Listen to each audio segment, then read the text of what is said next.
Hi കൂട്ടുകാരെ, നിങ്ങൾക്കെല്ലാം സുഖമല്ലേ? ഇന്ന് ബുദ്ധിമാനായ രാമൻ്റെ കഥയാണ് കേട്ടു നോക്കിയാലോ.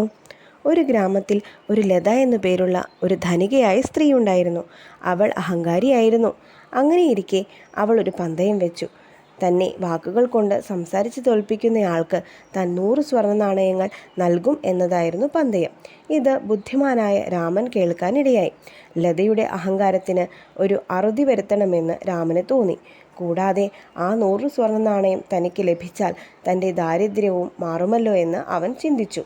അങ്ങനെ അടുത്ത ദിവസം തന്നെ രാമൻ വിറകുവെട്ടുകാരൻ്റെ വേഷത്തിൽ ലതയുടെ വീട്ടിലേക്ക് കുറെ വിറകുമായി ചെന്നു. അവിടെ ചെന്നപ്പോൾ ലത പുറത്തേക്കിറങ്ങി വന്നു. അവൾ വിറകിൻ്റെ വില ചോദിച്ചു. ഒരു കെട്ടിന് തനിക്ക് തൻ്റെ കൈപ്പിടിയിലൊതുങ്ങുന്ന ധാന്യം നൽകണമെന്ന് അവൻ പറഞ്ഞു.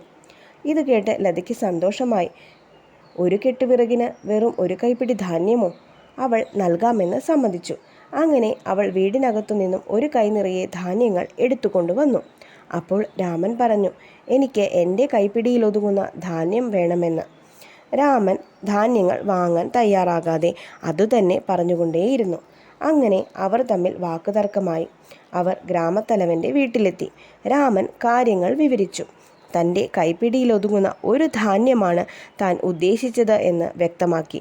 അങ്ങനെ ലതയ്ക്ക് തനിക്ക് പറ്റിയ അമളി മനസ്സിലായി. ഒരു കൈപ്പിടിയിലൊതുങ്ങുന്ന ധാന്യം നൽകാൻ സാധിക്കില്ലല്ലോ, അങ്ങനെ ഒരു ധാന്യം ഇല്ലല്ലോ. അങ്ങനെ ലത തൻ്റെ പന്തയത്തിൽ തോൽക്കുകയും രാമൻ വിജയിക്കുകയും ചെയ്തു. ലത പറഞ്ഞതുപോലെ തന്നെ 100 സ്വർണ്ണ നാണയം രാമന് നൽകി. രാമൻ വീട്ടിൽ ചെന്ന് തൻ്റെ ഭാര്യയോട് ഈ കാര്യം പറഞ്ഞ് ചിരിച്ചു. ഭാര്യയ്ക്കും തൻ്റെ ഭർത്താവായ രാമൻ്റെ ബുദ്ധിയിൽ അഭിമാനം തോന്നി. നിങ്ങൾക്ക് ഈ കഥ ഇഷ്ടപ്പെട്ടോ കൂട്ടുകാരെ? ഇതിൽ നിന്നും നിങ്ങൾക്ക് എന്താണ് മനസ്സിലായത്? അഹങ്കാരം ആപത്താണെന്ന് നിങ്ങൾക്ക് മനസ്സിലായില്ലേ?